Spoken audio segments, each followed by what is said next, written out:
Hoy quiero hablarles de un tema que está en el corazón del Evangelio.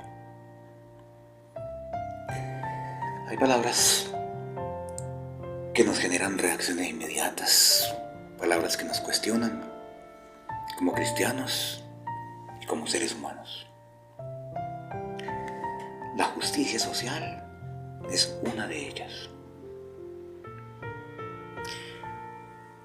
Algunos escuchan esta palabra justicia social y piensan en política.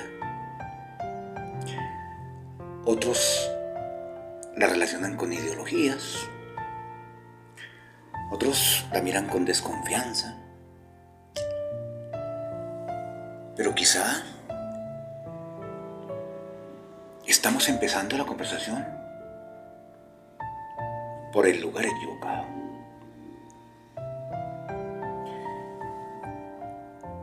Porque antes de preguntarnos qué dicen los partidos políticos, por ejemplo,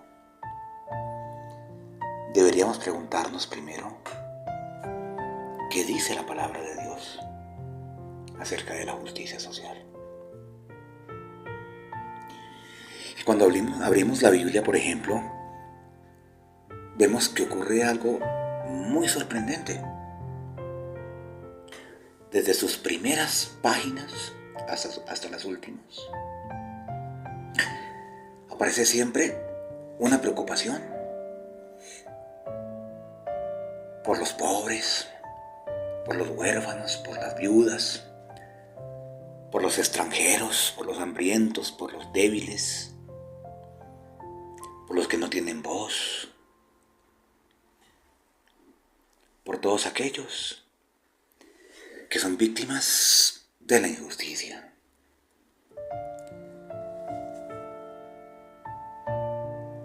Y es que aquí no estamos hablando de un tema secundario. Estamos hablando de algo que atraviesa toda la revelación en la palabra de Dios.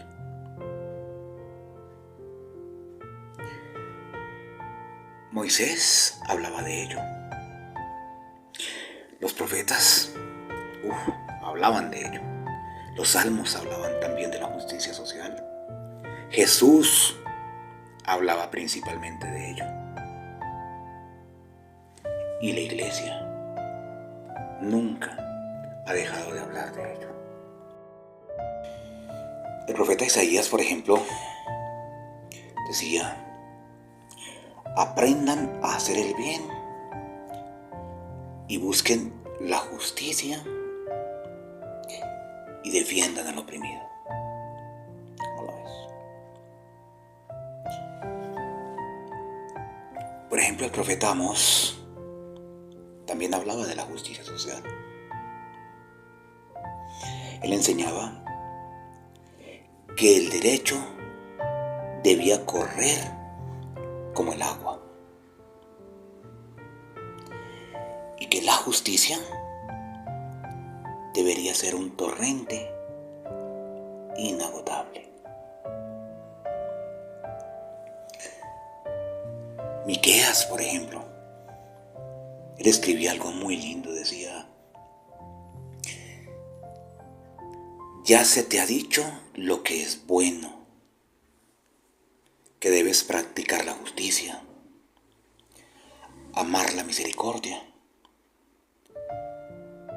y caminar humildemente delante de tu Dios. Así que, hermano, esto de la justicia social fue escrito muchísimos siglos antes de que existieran las ideologías modernas. Muchos siglos antes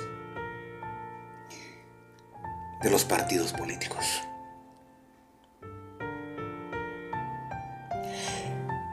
Por eso la justicia social no nace de un partido, no nace de una campaña, no nace de una corriente o de una ideología política. La justicia social nace del corazón de Dios. A medida que seguimos avanzando en la Biblia, nos encontramos con los evangelios. Allí la preocupación es más continua. Jesús habla constantemente del reino de Dios.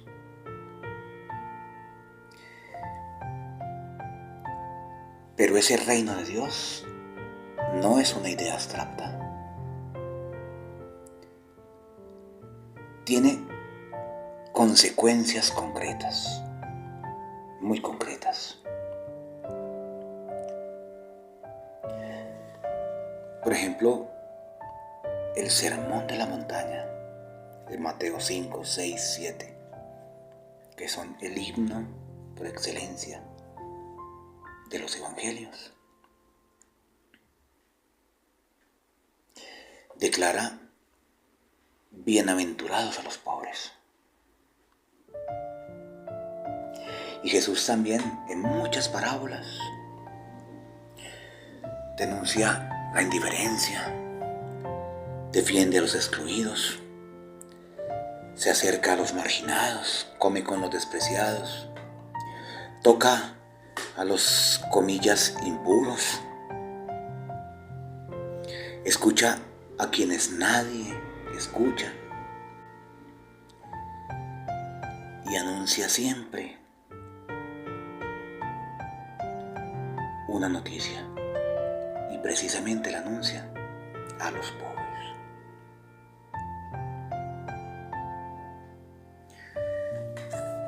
San Juan Crisóstomo, por ejemplo, en una de sus homilías dijo alguna vez que si no encuentras a Cristo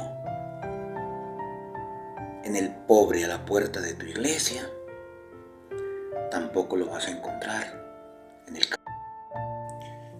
Esa frase es fuerte y es profundamente evangélica.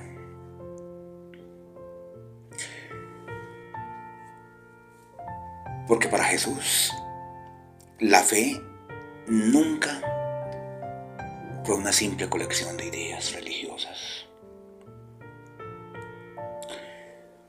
Para Jesús, la fe debía convertirse en amor propio. Pero ese amor debía ser concreto. La compasión concreta. El servicio debía ser concreto. Y aquí aparece, hermanos, un peligro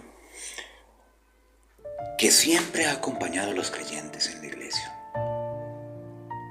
¿Saben cuál es? Pensar que la religión consiste únicamente en rezar, únicamente en asistir al templo, únicamente en conocer la doctrina. Y todo eso es importante, pero no es suficiente.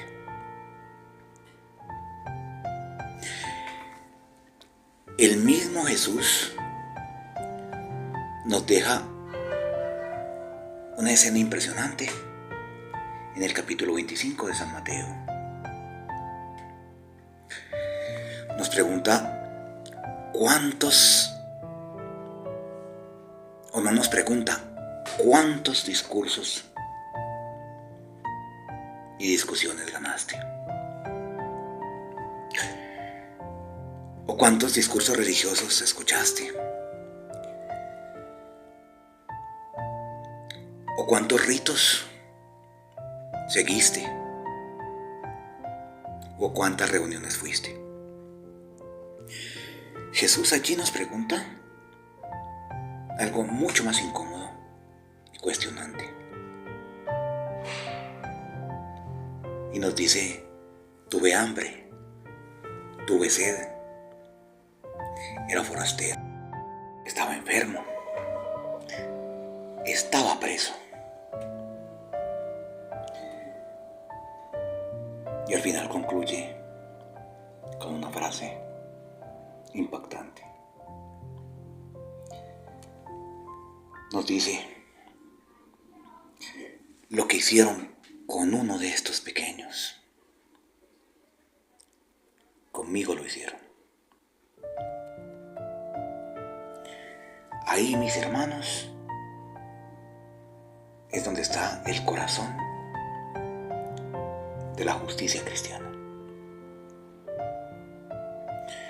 No es lucha de clases, no es odio, no es resentimiento, no es revancha.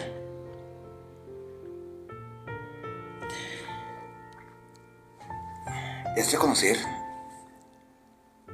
que la dignidad sagrada de cada persona humana lleva la imagen de Dios.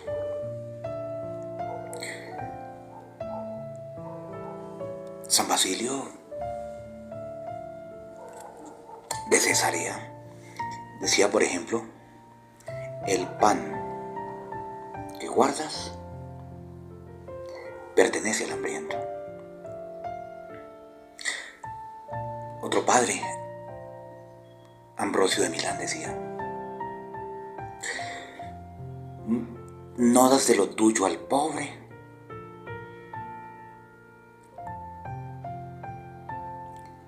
si no le devuelves lo que es suyo. Estas palabras de estos padres de la iglesia que me gustan son palabras duras, pero son palabras que nacen del Evangelio. Y aquí quiero ser muy claro. La iglesia no ofrece programas electorales, no pertenece a ningún partido, no dicta por quién votar, pero sí proclama los principios que ningún cristiano puede ignorar. ¿Saben cuáles son?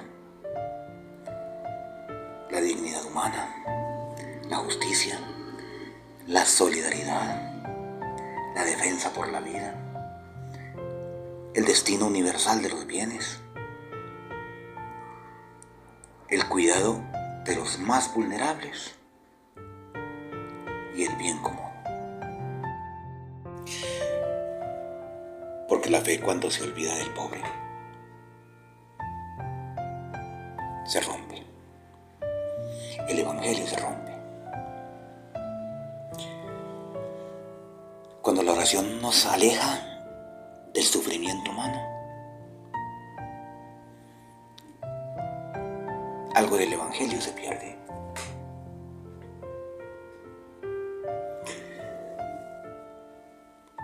Cuando hablamos solo de Dios, pero no vemos al hermano que sufre, el Evangelio se queda incompleto en nuestras vidas.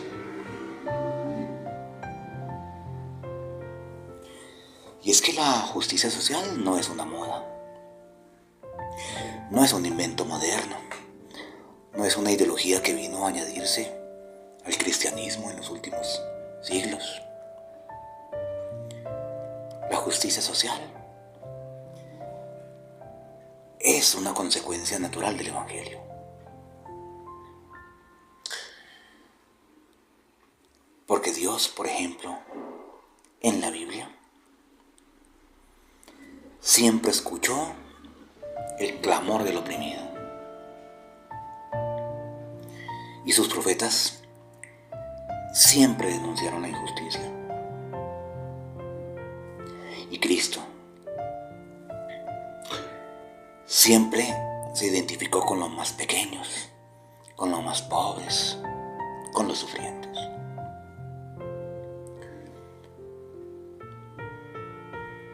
Y también la iglesia, desde sus primeros siglos, entendió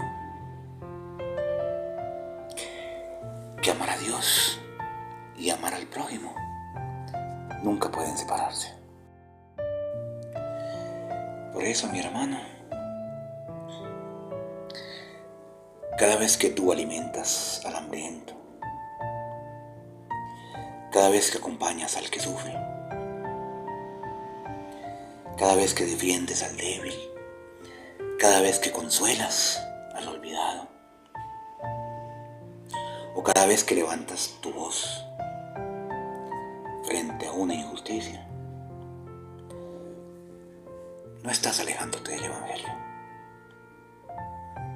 Al contrario, estás caminando hacia su corazón.